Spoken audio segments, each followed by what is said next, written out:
자, 우리 이제 디자인 보호법 들어가도록 하겠습니다. 자, 어느덧 우리 특허법, 실용실험법 이런 어떤 발명, 기술에 관한 우리 지식재산권법에 대한 내용을 마쳤고요. 이제 산업재산권법 중에 세 번째 법률이죠. 예, 디자인 보호법입니다. 자, 일단은 이 디자인 보호법은 우리 이제 특허나 실용실험과 다른 것은 기술에 관한 게 아닙니다. 이거 외관에 관한 것을 보호하는 거죠. 그렇죠? 네. 그 대신 이거는 또 이제 그 특허하고 이제 실용실험과 유사한 게 이거는 창작에 관한 문제다. 네. 아무튼 뭐 자동차가 있었다. 그럼 우리 맨 처음에 이제 그런 예를 말씀드렸죠. 자동차가 있었다. 뭐 엔진에 관한 것은 특허. 네. 예컨대 뭐 시트에 관한 것은 그때 이제 뭐 실용실험. 네. 이러면서 예, 작은 기술이죠. 근데 이제 그 새롭게 자동차를 개발했으니까 새로 그 출시를 할 때 이제 외관을 새롭게 해서 출시를 하겠죠. 그 외관을 보호하는 게 디자인 보호법. 거기에 이제 이름표를 달았다면 그걸 이제 상표법 이렇게 본다고 했습니다. 그래서 디자인 보호법은 이거는 외관에 관한 거고 특징이 우리 특허와 비교했을 때 요거는 외관에 관한 거고 네, 그리고 요거는 창작의 문제다라는 겁니다. 그리고 이제 우리 이 PPT에 사진이라든가 예, 뭐 이런 게 이제 들어가 있는 것은 우리 이제 특허청 심사관이 이제 출처가 됩니다. 자, 그러면 이제 우리 디자인 보호법도 일단은 법 목적부터 시작을 하겠죠. 예. 그러니까 같은 산업 발전을 위해서 만들어졌기 때문에 구조적으로는 비슷하지만 조금 차이가 있어요. 자, 일단 구조적으로는 이렇게 돼 있습니다. 우리 이제 디자인을 보호한다는 거죠. 그죠? 여기서 이제 보호한다는 겁니다. 그러니까 사익이죠. 그리고 보호만 하면 안 된다는 거죠. 이용도 도모를 해야 된다는 거예요. 예, 이용까지만 쓸 걸 잘못했네요. 네, 이용도 도모한다는 거예요. 그러니까 이제 디자인권자의 이제 그 CC뿐만 아니라 이제 제3자의 CC도 이제 보장해주는 네, 보장해주는 내용과 관련이 있는 게 바로 이제 이용도모죠. 요거 그러니까 공익적 성격이 있는 거죠. 자꾸 써야 된다는 거죠. 그래야지 이제 산업 발전을 이룰 수 있는 거니까. 자, 그리고 이제 이들의 조화를 통해서 이제 어떻게 되는 거죠? 이들의 조화를 통해서 이제 우리는 여기서는 새로운 디자인의 창작을 장려합니다.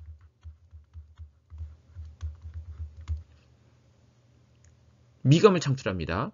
자, 그래서 이제 궁극적으로 산업 발전을 이루는데, 자, 여기서 이제 그 다음에 궁극적으로 이제 산업 발전을 이루는 구조는 같습니다.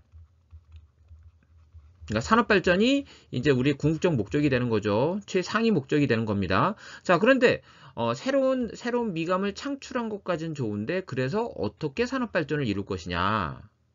자, 요 과정에서 이제 우리 그 학술로 따지면 수요설에 따른 건데요. 요거를 설명할 때 요 단어를 집어넣으면 조금 더 여러분이 이제 문맥상 이야기가 좀 쉬울 것입니다. 창작을 장려해서 산업 발전을 이루는데 어떻게 산업 발전을 이룰 것이냐? 수요 증대를 통해서 산업 발전을 이룬다. 네, 수요 증대를 통해서 산업 발전을 이룬다라는 겁니다. 그러니까 자꾸 이제 새로운 미감이 나오게 되면 어떻게 되겠습니까? 산다는 거죠. 네, 만약에 이제 뭐 새로운 옷이 나왔다. 옷을 좋아하시는 분들 같은 경우 새로운 옷이 나오면 저거 사고 싶잖아요. 저는 사실 외관에 대한 그런 이렇게 강한 그 욕구는 없어요. 강한 욕구는 없는데 제가 한 번 느껴본 거 그전에는 그런 거 느껴본 거 없어요. 이쁘니까 저거 사야지 뭐 이런 생각이 별로 없는데 한번 뭐 이런 경험은 있습니다. 이런 경험은 있는데 이게 제가 사람마다 이제 이게 미감을 느끼는 게 다르니까 자동차예요. 자동차를 제가 한번 자동차를 사면 그냥 되게 오래 타거든요. 지금도 이제 2008년식이니까 굉장히 오래됐어요. 저는 그냥 그런 쪽으로는 좀 둔감해요. 그냥 차가 쓸 때까지 그냥 계속 타는 거고. 그런데 어디 거죠? 네, 현대 건가요? 코나라는 차가 있어요. 네. 그 뭐 저도 이제 뭐 그 외관만 본 건데 저는 참 이쁘더라고요. 예. 그러니까 제가 뭐라 그럴까요? 이 세단형을 별로 좋아하진 않아요. 이게 기본적으로 누워서 이렇게 운전하는 차죠. 이런 형태는 별로 안 좋아하고 SUV를 좋아하는데 이게 어느 순간부터요. SUV가 차가 큰 거 있잖아요. CC가 크고 차가 큰 거. 이게 좀 부담이 되는 거예요. 그냥 저는 그냥 뭐 자동차에 대해서는 그렇게 이제 뭐 관심이 없어서 이게 유형물에 대해서 제가 이제 별로 관심이 없거든요. 근데 아무튼 뭐라 그럴까 한 1500cc부터 한 200 아니야 1500이래요. 맞네요. 1500cc부터 한 2000cc 사이에 있는 그 정도 사이즈의 이제 SUV. 그러니까 SUV 중에선 좀 작은 SUV 요런 차들 좋아하더라고요, 제가. 네. 그 정도가 저는 딱 맞는 것 같아요. 네. 뭐 자동차에 대한 욕심도 없기 때문에. 아무튼 근데 제가 차를 처음 봤을 때 저는 그러니까 제 스타일인 거예요, 제 스타일. 이쁜 거예요, 그냥. 그래서 야 저거 지금 차를 바꿀까? 뭐 이 생각을 했었습니다. 그래서 이런 느낌이구나. 이런 느낌이구나라는 걸 이제 경험을 했었는데, 그러니까 이제 새로운 미감이 나오잖아요. 그럼 사람이 어떻게 되겠습니까? 예, 그러면 그 미감 때문에 그걸 빨리 교체하고 싶어진다는 거죠. 그러면 이제 결국은 미감을 보면서 이제 그 물품을 교체하고, 그럼 물품을 이제 공장에서 이걸 만들어야 될 거 아닙니까? 그러면 이제 그 공장의 가동률이 높아지고, 네, 그래서 이제 우리는 산업 발전을 이룬다라는 게 이제 수요설의 해석입니다. 예, 이제 세 가지 학설이 있는데 그 중에 이제 수요설에 따른 해석인데, 요 부분의 해석으로서는 그냥 수요 증대라는 그 표현이 조금 더 이제 여러분들 이해하시는 데 도움이 될 것 같아서 수요설의 표현을 좀 가지고 왔습니다. 네, 아마 이해는 되실 거예요. 그러니까 이거는 기술을 발전시켜서 산업 발전을 이루는 게 아니라 새로운 미감을 창출해서 그래서 수요 증대를 통해서 산업 발전을 이루는 것이다 라는 겁니다. 자, 또 하나의 특징은 뭐냐면 우리 이제 디자인의 특성이 이렇습니다. 우리 디자인은 기술이 아니라 이제 외관이라고 했잖아요. 그죠? 그리고 우리가 출원할 때 도면을 제출하거든요. 특허청이 이제 도면을 제출한다고요. 도면을 제출하면 그 도면에는 그 외관이 자세히 드러나 있잖아요. 그죠? 자, 그러니까 이제 이 디자인의 특성은 뭐냐면 모방이 되게 쉬워요. 왜냐하면 도면을 자세히 기본 도면으로서 이제 우리가 사시도 정투상도법에 의한 육면도 이렇게 제출해 버리게 되면 그 외관이 어떻게 되는지 정확히 알잖아요. 그죠? 그래서 그 도면만 보면 우리가 모방 되기 쉽죠. 두 번째로 유행성이 굉장히 강해요. 디자인은 뭐 자동차를 하더라도 그때 시간이 지나면요, 사람들이 이제 원하는 컨셉 같은 게 좀 달라요. 그래서 뭐 기본적으로 이제 이렇게 뭐 직선 형태로 돼 있고 아주 이제 긴 형태, 그러니까 가늘고 긴 형태의 어떤 기본 베이스를 갖고 있는 어떤 미감을 좋아했다면 그 이후에 한 10년, 20년 지나서는 어떻게 되겠습니까? 예, 둥글둥글하면서 이제 뭔가 이제 몸체가 이제 두꺼운, 네, 이런 것들을 좋아하는 시대로 바뀔 수가 있고요. 그렇게 이제 바뀌었으면 그 전에 이제 미감은 별로 이렇게 이제 사람들이 선호하는 미감이 안 된다는 거죠. 그러니까 이제 유행성이 강해. 이건 외관의 미감의 문제이기 때문에 유행성이 강해서 실질적으로 이제 존속 기간과 상관없이 실질적인 수명 주기가 짧아질 수 있다는 거죠. 예. 아직 뭐 존속 기간이 10년 남아 있다 하더라도 이미 유행이 지나 버렸어요. 그럼 그걸 가지고 제품을 만들면 수익을 창출하는 게 아니라 도리어 적자 보지 않겠습니까? 네. 그래서 실질적인 수명 주기가 짧아지는 그런 특성이 있다라는 겁니다. 또 권리 범위가 협소해요. 그러니까 우리 디자인은 외관이기 때문에 만약에 외관의 일부를 만약에 변형시키잖아요. 조금 바꾸잖아요. 그러면 어떻게 되냐면 다른 미감으로 느껴진다는 거죠. 눈에 보이기 때문에. 그래서 실질적으로 이제 권리 범위가 협소해지는 문제가 있습니다. 조금만 바꿔도 다른 디자인 같아요. 자, 그러면 지금 이런 특성이 디자인권자한테 나중에 디자인 출원해서 디자인 등록을 받은 디자인권자에게 유리할까요? 다른 우리 특허권자라든가 상표권자든가 비교했을 때 디자인권자가 유리할까요? 불리하죠. 다 불리한 거예요. 그래서 사실은 특허 정도의 수준으로서 만약에 디자인을 보호한다면 사실 디자인을 개발하는 디자이너라든가 이런 분들이 별로 이걸 그럼 개발했다 하더라도 출원해서 등록받는 게 메리트가 없겠다라고 생각하지 않겠습니까? 왜냐하면 지금 이런 특성 때문에 다 디자인권자가 불리하잖아요. 예.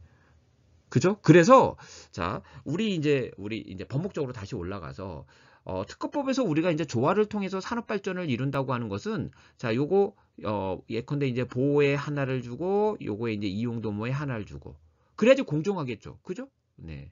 예컨대 옛날에 요즘은 그 한국 사회에서 그 정도 인기는 아닌 것 같은데요. 옛날에 이제 복싱이 있었어요. 권투죠. 권투. 권투는 이제 체급 경기입니다. 네, 체급 경기입니다. 그래서 뭐 이제 뭐 플라이급도 있고요, 뭐 벤터급도 있고요, 뭐 이제 미들급, 뭐 헤비급 이렇게 있잖아요. 그죠? 네. 그러니까 이제 우리가 경기를 할 때 어떻게 얘기했습니까? 경기를 할 때 만약에 이제 미들급이다, 아니면 만약에 이제 플라이급이다, 그러면 이제 플라이급에 있는 같은 비슷한 체중의 선수끼리 조건도 똑같이.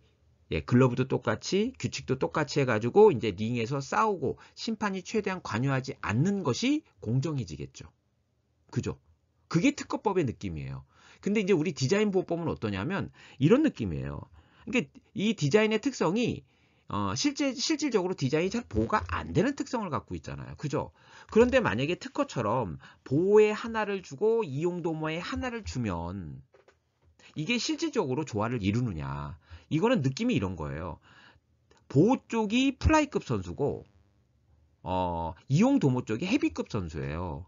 근데 링에 올라가서 똑같은 규칙으로 플라이급 선수나 헤비급 선수가 똑같은 규칙으로 뭐 다리 다 쓰지 못하고 이제 팔만 쓰고 그러니까 손만 쓰고 그리고 이제 거기에 글러브의 이제 두께도 똑같고 이러면 그게 형식적으로는 공정해 보이지만 공정한 거예요. 급이 다른데. 네, 50kg 선수하고 120kg 선수하고 똑같은 상황 속에서 싸우면 누가 유리해요? 당연히 120kg 선수가 유리한 거죠. 그죠? 그래가지고 무슨 우리 이제 산업 발전을 이룰 수 있겠습니까? 디자인이. 절대적으로 누가 불리한데? 디자인권자가 불리한데. 이런 느낌이죠. 그래서 우리 디자인 보호법은 그래가지고는 안 되겠어요. 네, 그러니까 특허법처럼 조화를 이뤄서 산업 발전을 이루어야 되는데 똑같이 하나 주고 하나 주는 정도만 가지고는 이게 조화를 이룰 수가 없다는 거예요. 그래서 이제 어떻게 한다? 이렇게 한다. 그러니까 이쪽 보호 쪽에 3개를 주고 예를 들어서 비유적으로 얘기하는 거예요. 이용도모 쪽에 1개를 주는 거예요. 네, 1개를 주는 거예요. 그럼 이제 실제 이 보호 쪽에 많이 줬지만 디자인의 특성상 디자인이 이제 디자인 보호가 잘 안 되기 때문에 이렇게 했을 때 비로소 이제 뭐가 된다? 얘네들이 조화를 이루게 된다. 그러면 이제 이렇게 조화를 이룸으로써 우리는 창작을 장려하고 수요 증대를 통해서 우리는 이제 산업 발전을 이루게 되는 것이다라는 겁니다. 이렇게 했을 때 조화를 이룰 수 있다. 디자인의 특성상. 그러면 이제 우리 조문 숫자가 형식적으로 얘기하면 조문 숫자가 여기는 3개, 여기는 1개. 뭐 이런 비율이 된다는 거죠. 틀림없이 어느 쪽이 많겠습니까? 보호 쪽이 많다라는 겁니다. 보호 쪽이. 이용 도모보다는 보호 쪽이 많다. 그러니까 결과적으로 이렇게 해야지 조화를 이루지만 우리가 이제 디자인 보호법이라는 법 조문을 이렇게 보면 어느 쪽이 절대적으로 많이 있는 거예요? 항수가? 예, 우리가 이제 조문수가 보호 쪽이 많은 거죠. 그래서 요렇게 이제 평가할 수 있겠습니다. 다시 이제 빨간색으로 바꿀게요. 여기가 만약에 이제 여기가 사익이고 이쪽이 공익이라면 이쪽이 이제 중간 정도 되겠죠. 이쪽이 이제 특허하고 실용실안이고요. 이게 반반. 이라면 이쪽이 사익 쪽에 사익적 성격이 강한 게 뭐라고요? 디자인 보호법 이렇게 된다는 거예요. 이런 것 때문에. 네. 그 디자인의 특성 때문에. 자, 그리고 공익적 성격이 강한 게 이게 이제 상표법이에요. 예. 상표는 산업발전에 이바지하면서도 수요자 이익을 보호하기 위해서 존재하는 법률이기 때문에 궁적 목적으로 하고 있는 법률이기 때문에 이건 공익적 성격이 더 강합니다. 사익적 성격보다는. 그래서 이제 이런 법관의 이제 특성이 있다. 요 중에 이제 중간이 바로 이제 특허 시용 신안이다라는 겁니다. 네. 그래서 이제 우리 디자인 보호법도 보호하려고는 하지만 기존의 제도를 가지고 보호하려고는 하지만 그게 이제 한계가 있기 때문에 우리 이제 다른 산업재산권법에 없는 특유한 제도를 두고 있어요. 디자인권자를 보호하기 위해서, 디자인 출원인을 보호하기 위해서. 그래서 이런 특유한 제도를 통해서 권리자를 보호하고 있습니다. 네.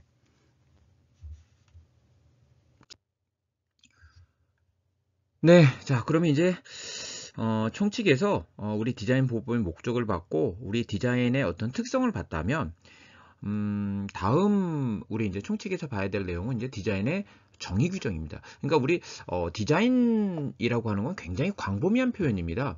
눈에 보이는 건 다 디자인이라고 얘기할 수 있는데요. 근데 이 디자인이라고 하는 그 범위를 그럼 법적으로 그러면 이걸 다 포섭해서 이걸 디자인 보호법으로 보호할 것이냐, 그렇진 않다라는 거예요.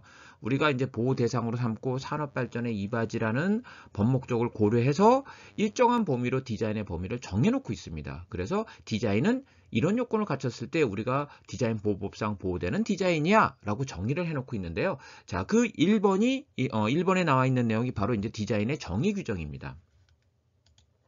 한번 보시죠. 네, 보시면 자, 요렇게 구성이 되어 있습니다.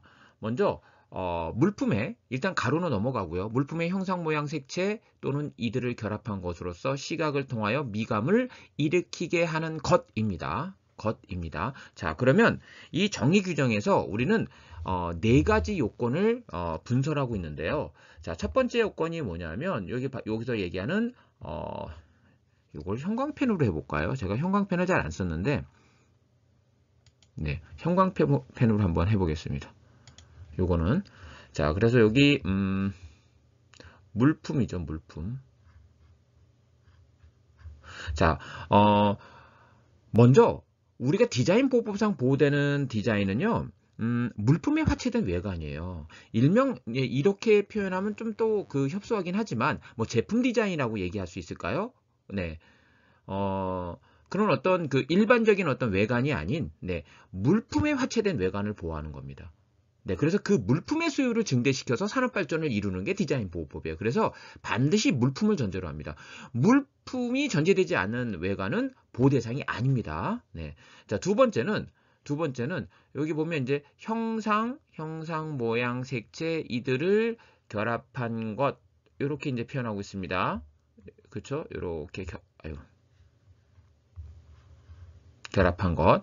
그래서 요걸 우리는 뭐라고 하냐면 형태성이라고 합니다. 형태성.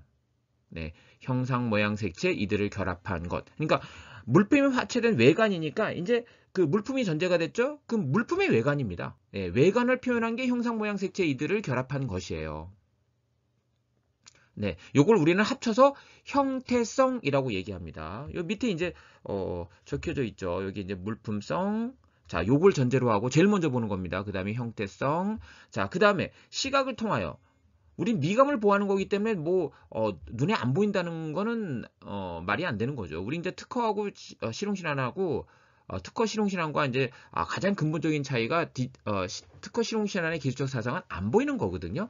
근데 이제 디자인은 안 보이는 건 의미가 없고 보이는 걸 보호하는 겁니다.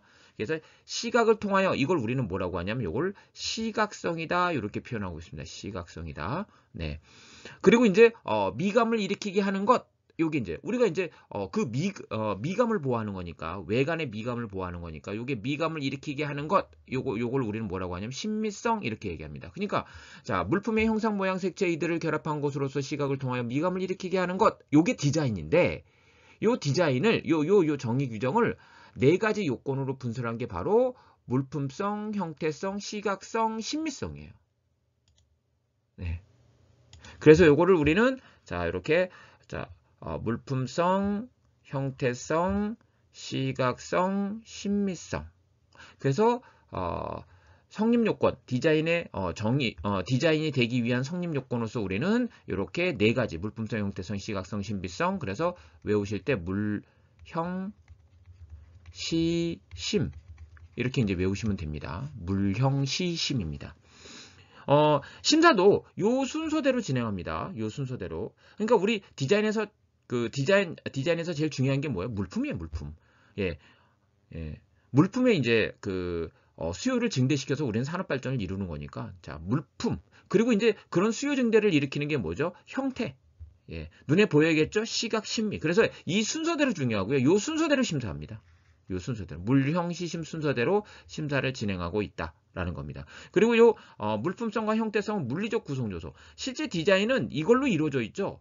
물품과 거기에 외관. 이렇게 이루어져 있죠. 그리고 이제 시각성, 심미성이 있는데 이건 뭐죠? 감각적 구성 요소죠. 그죠? 미를 느끼는 거. 네. 그죠? 그리고 이제 우리 시각성 이런 것들이 이제 감각적 구성 요소가 될 것입니다. 네. 그리고 이제 전자는 후자의 전제가 되는 거죠. 네. 요거에 이제 시각성, 심미성의 감각적 구성 요소는 결국 이제 물품성, 형태성의 이제 전제가 되는 것이고요. 예, 객관적인 구성 요소. 그러니까 물품성, 형태성이 중요하다는 얘기입니다. 자, 이렇게 이루어져 있다라는 겁니다. 자, 그러면 이제 우리 요 가로 안에 있는 내용을 좀 보면요. 자, 이제 이게 사실은 우리 디자인 보호법에 어떻게 보면 첫 번째 주제이긴 하지만 이게 제일 중요한 주제이기도 합니다. 디자인 전체로 봐서도 거의 랭킹 안에 들어가는 아주 중요한 주제입니다. 예, 왜냐면 이제 정보통신 사회로 넘어가면서 옛날에는 전형적인 오프라인 상에서 제품을 만들고 이런 시스템이었다면 20세기가 21세기는 어떻게 하죠? 제품이라는 게 꼭 그렇게 우리 유리병이라든가 컵이라든가 자동차라든가 이런 물품만을 얘기하는 게 아니잖아요. 다양한 온라인 상에서의 이제 어떤 그런 물품에 준하는 것들이 많잖아요. 예, 그걸 사업하는 거고, 그죠? 예, 요즘은 이제 그런 사업들을 이제 주로 하죠. 그러니까 이게 21세기 이제 정보통신 사회로 넘어가면서 이게 물품성, 전형적인 물품의 범위를 벗어나는 케이스들이 많이 나오고 있다는 거죠. 그래서 이걸 물품성을 어디까지 인정할 것이냐. 뭐 이런 이제 논의들이 이제 있게 되는 것입니다. 그래서 이제 아예 이제 법의 규정을 추가적으로 들여온 게 물품의 부분도 된다. 왜냐하면 자꾸 이제 물품이 많아지다 보니, 그러니까 물품이 많이 디자인되고 창작되다 보니까, 예, 물품의 외관이 그러다 보니까 이제는 그 새로운 부분, 새로운 미감을 주는 부분이 전체가 아니라 그 중에 일부인 경우가 많이 있다라는 거예요. 예. 그러니까 다른 부분은 예컨대 이제 여러분들 컵이 있다면 컵은 다른 부분은 통상적인 컵의 모양인데 여기 손잡이 부분을 아주 독특하게 한 거예요. 이런 경우도 보호받을 수 있는가? 전체가 다 새로운 미감을 주는 건 아닌데 이런 경우에 보호되는 제도로서 우리는 부분 디자인 제도가 있다는 거고 그래서 물품의 부분도 보호 대상이 될 수 있다. 이거 이제 포함시킨 거고요. 자, 또 이제 여러분들 우리 글자체 그러면 우리가 옛날에는 이제 종이다가 이제 붓글씨 쓰고 이제 이런 거잖아요. 예. 이런 거였는데 이제 글자체 이러면 근데 이제 우리가 점점 이제 워드 작업 1990년대 정도부터는 저 이제 학교 다닐 때는 막 그 레포트 용지 학교 이제 문방구에서 레포트 용지 사가지고 거기다 써가지고 이제 그거 그림이 있으면 거기 이제 복사를 해가지고 그거 이제 가위로 잘라가지고 이제 거기 풀을 붙이고 이렇게 레포트 제출하고 막 이랬거든요. 네. 그러다가 이제 급격하게 저 이제 학교 생활하면서 학교 초반기에는 그렇게 다 레포트를 제출했는데 학교 졸업할 때 후반기에는 이제 학부 졸업할 때는 이거 거기다 이제 워드 작업을 했던 거예요. 네. 그래서 이제 이게 시대가 막 바뀌어가는 거죠. 네. 예. 그러다 보니까 이제 우리 글자체 이게 계속 이제 워드 작업을 많이 하다 보니까 이제 글자체에 대한 개발들이 많이 이루어지게 됩니다. 예. 그전에는 이제 이 워드 작업을 안 하고 이제 아주 어렸을 때인데, 예, 어렸을 때 이제 저 군대 갔을 때까지만 하더라도 타작이 있었어, 타작이. 2벌씩, 4벌씩 이래가지고. 그러니까 거기에는 이제 필체 변화가 없는 거죠. 예. 근데 이제 워드 작업하다 보니까 다양한 필체가 이제 개발이 되는 거고. 예. 그래서 이제 이런 글자체를 우리가 보호해야 되느냐? 새로운 미감을 주잖아요. 근데 이제 글자체의 경우에는 온라인상의 디자인은 이게 온라인상의 디자인은 물품이 없잖아요. 화면은 현시가 되는 거지. 그러다 보니까 이거를 글자체를 보호할 필요가 있겠다. 왜냐하면 글자체 새로운 글자체의 어떤 창작을 유도하기 위해서는 보호를 해줘야죠. 인센티브를 줘야죠. 그런데 이제 문제는 물품이 없잖아요. 이게 온라인 디자인 보호법에서 가장 쟁점이 되는 게 바로 이제 이게 물품이 전제가 되지 않는다는 거죠. 그러다 보니까 이제 이거 글자체는 보호 가치가 있고 보호 필요성이 있고 근데 물품은 실질적인 물품은 없고 그래서 이제 어떻게 하냐면 2005년도에 글자체 디자인을 인정하면서 왜냐면 저작권법에서도 이건 글자체는 인정을 안 하거든요. 보호를 안 하거든요. 그러니까 이제 네, 이제 글자체를 어떻게 이제 보호하냐면 이제 글자체를 글자체 자체를 실제는 물품이 없지만 그냥 글자체 자체를 그냥 물품으로 간주를 시켜버립니다.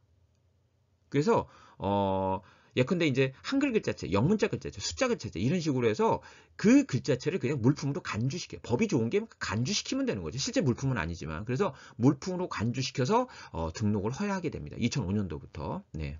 그래서 이제 글자체 디자인을 인정하게 돼요. 그래서 여기 법에 이 물품 안에 뭐를 집어넣었다? 글자체를 집어넣었다. 왜냐하면 글자체를 이렇게 법 안에 집어넣지 않으면 물품 범위에 포함시켜 놓지 않으면 법에서 이건 실제 물품이 아니니까. 네. 또 이제 정보통신 사회로 넘어가면서 이제 글자체는 여러 온라인 디자인 중에 일부잖아요. 그 당시 이제 가장 필요성이 있었기 때문에 글자체 디자인은 인정했지만 이게 이제 온라인상의 디자인이 다 문제가 되는 거예요. 요거는 여러분들 글자체 디자인의 샘플입니다. 이제 요런 것들이 이제 보호가 된다는 거고. 자, 이제 일반적인 온라인상의 디자인. 그러니까 우리 이제 우리 앱이라든가 아이콘 같은 거 있잖아요. 그죠? 스마트폰을 켰더니 보니까 앱 이런 게 있잖아요. 앱 디자인 같은 거 있잖아요. 이런 게 보호가 되느냐라는 거예요. 실제 보호가 안 되죠. 그죠? 왜? 물품이 없으니까. 그러면 그 당시 그런 이 온라인상의 디자인은 어떻게 보호했었냐면 그냥 이렇게 보호했어요. 자, 이렇게 만약에 스마트폰이 있다 또는 정보화 기기, 모니터가 있다 그러면 여기다가 아이콘 이렇게 해가지고 하나의 이거는 모양이 되는 거죠. 모양. 아직 이제 우리 네. 형태성에 대해서 이제 좀 구체적으로는 안 보지만, 네, 안 봤지만, 요걸 이제 모양으로 해서 보호를 하게 되는 거예요. 이 전체 물품의 모양. 미감에 영향을 미치니까, 네. 요렇게 이제 보호하는 형태를 취합니다. 네. 그런데 이제 요거 자체를 보호하는 시스템은 없었죠. 근데 이제 요거 자체를 보호해야 되는 게 아니냐? 이게 끊임없이 논란이 됐던 겁니다. 그래서 이제 그 사이에 끊임없이 논란되는 오랜 시간 동안 그러면 만약에 이제 이렇게 앱 디자인을 개발하는 사람들은 어떻게 그런 보호를 받았었느냐? 요걸 우리는 부분 디자인 제도를 이용했어요. 그래서 부분 디자인은 자, 이렇게 자기가 보호받으려고 하는 부분하고 보호받지 않으려고 하는 부분을 이렇게 우리가 도면을 도시할 때 보호받으려고 하는 경우는 실선, 그리고 이제 보호받으려고 하지 않는 부분은 파선으로 처리해서 이렇게 출원하는 거예요. 네, 그러면 이제 물품은 이게 만약에 이제 스마트폰이 되고 모니터가 되겠지만 실제 보호하려는 건 뭐죠? 결국 앱 디자인을 보호하게 되는 결과가 되는 거죠. 이렇게 우회적으로 온라인 디자인을 보호했었어요. 그 당시는 왜냐하면 이 온라인상의 디자인을 직접적으로 보호할 수 있는 방법은 없는 거였죠. 예. 왜냐면 이제 물품이 아니니까. 그 사이에는 오랜 논의가 있었고. 자, 그래서 이제 이 당시는 이제 이거를 온라인 디자인이라는 우리가 통상적으로 온라인 디자인 이렇게 표현할 수 있겠지만 좀 이게 뭔가 우리 법적인 표현을 할 때는 이거를 갖다가 이제 영문자를 그대로 쓰는 게 아니라 이제 우리나라 표현으로 이제 써야겠죠. 그래서 요런 디자인 요렇게 그 온라인상의 디자인이죠. 이제 오프하면 사라지고 온하면 나타나는 이런 디자인을 우리는 뭐라고 했었냐면 요거를 화상 디자인이다 이런 표현을 썼어요. 그러니까 화상 디자인은 이렇게 부분 디자인 또는 이제 하나의 모양으로서만 보호됐지 화상 디자인 자체가 보호되진 않았던 시스템입니다. 그러다가 최근 몇 년 전에 요게 이제 개정이 됐어요. 네, 개정이 됐어요. 드디어 오랜 논의 끝에 화상 디자인 자체를 인정하게 됩니다. 이거 좀 정리를 좀 할게요.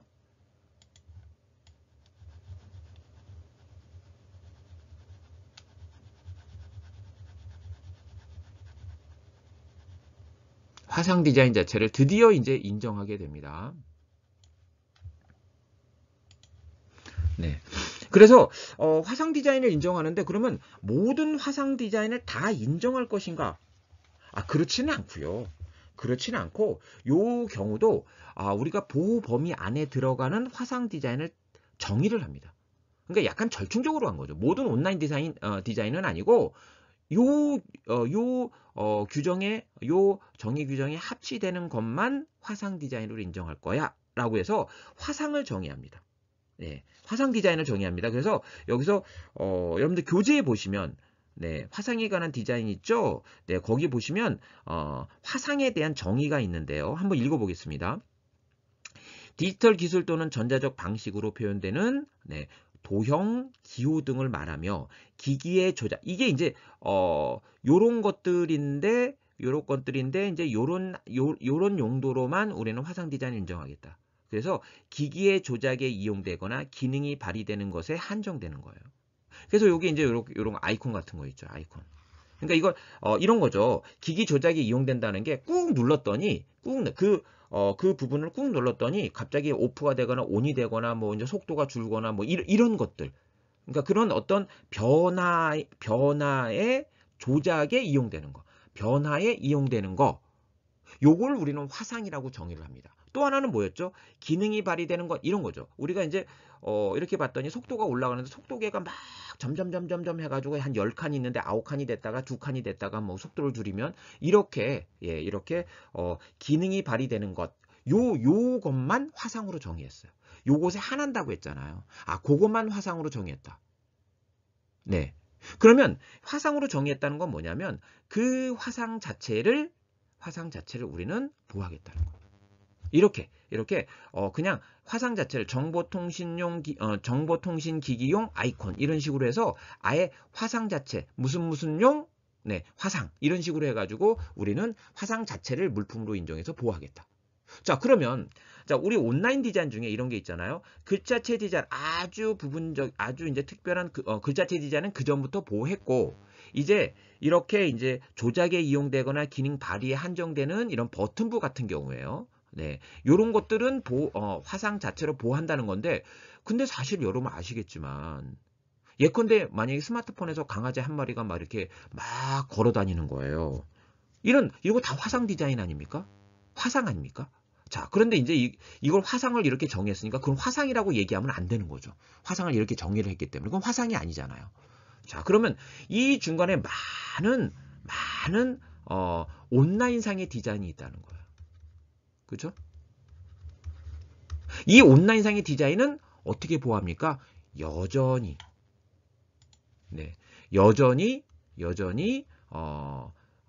이 사이에 이제 온라인상의 디자인은 여전히 모양으로 보호되고 그리고 여전히 부분 디자인 제도를 이용해서 보호하는 방법을 취하게 된다라는 겁니다. 네. 그러니까 결국은 글자체 디자인이 인정이 됐고 최근에 이렇게 기능 조작이라든가 기계 조작이라든가 기능 발휘에 이제 한정되는 온라인 디자인을 화상으로서 보호를 했는데 요 사이의 온라인 디자인은 요거는 글자체 자체를 물품으로 인정한 거고 요것도 화상 자체를 물품으로 인정한 거잖아요. 얘네들은 정의되지 않은 나머지 온라인상의 디자인은 요거는 화상 자체라든가 글자체가 아닌 거죠. 여기서 그렇기 때문에 얘네들은 물품이 필요하다. 스마트폰이라든가 뭐 모니터라든가 물품이 필요하다. 물품의 모양으로 인정되든지 그 모양을 부분 디자인으로 해서 보호를 받는 방법을 취하게 된다. 그러니까 이제 3원화된 거예요. 3원화.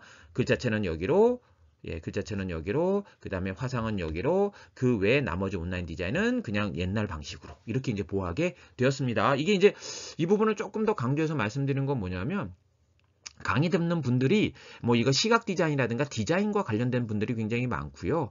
요즘은 뭐 공학을 한다 그래도 꼭 제품만을 전제로 하는 건 아니잖아요. 네, 그래서 이제 요즘은 사실은 이제 뭐 다양한 어떤 온라인 디자인 만들어지고 있기 때문에 여러분들이 아셔야 된다. 네, 요 정도는 아셔야 된다. 네, 우리 화면상의 그런 디자인들이 어떻게 보호되고 있는지 디자인 보호법상 이게 굉장히 중요한 쟁점이죠. 그래서 이제 요 사이에 있는 것들은 이런 식으로 보호받을 수 있다라는 겁니다. 네. 혹시라도 만약에 이런 부분에 있어서 더 네, 궁금한 점이 있으면 네, 개인적으로 이제 학교에서 저한테 이제 물어보시면 네, 제가 도움을 드리도록 하겠습니다. 네. 자, 더 깊이 들어가면 안 될 것 같아요. 어떻게 추론하고 어떻게 심사하고 이런 것들까지 얘기하는 건 아니고, 네, 그렇게 이제 개괄적으로만 알고 계셔도 충분히 여러분들 실무상 도움을 받으실 수 있을 거라고 봅니다. 네. 그래서 요거를 여러분들이 요것만 온라인 디자인이라고 얘기하기는 어렵잖아요. 이거 사실 온라인 디자인이라고 하는 것은 이것도 온라인 디자인이고 이것도 온라인 디자인이고 이것도 다 나머지 다 온라인 디자인이니까 온라인 디자인을 명칭을 쓸 수는 없고, 옛날에 온라인 디자인을 번역해서 표현했던 화상 디자인은 이미 화상을 이런 일정 범위로 정의를 했기 때문에 화상이란 단어를 못 쓰고, 그래서 요거를 새로운 번역으로서 요런 디자인, 그러니까 글자체 디자인도 아니고 화상 디자인에도 들어가지 않는 디자인을 우리는 요걸 뭐라고 이제 표현하게 되냐면, 심사실무가 요걸 화면 디자인이다 이렇게 이제 표현하게 돼요. 번역해서. 그러니까 이렇게 여러분들 이제 쓰시면 돼요. 온라인 디자인은 전체 포괄하는 표현. 그 중에 이제 온라인 디자인 중에 글자체 디자인이 있고, 화상 디자인이 있고, 그리고 여기저기 들어가지 않는 화면 디자인이 있다. 이렇게 구분하시면 되겠습니다. 네, 충분히 여러분들이 이제 이해하셨을 거라고 보고 오늘 강의는 이번 시간 강의는 여기서 마무리하도록 하겠습니다. 수고하셨습니다.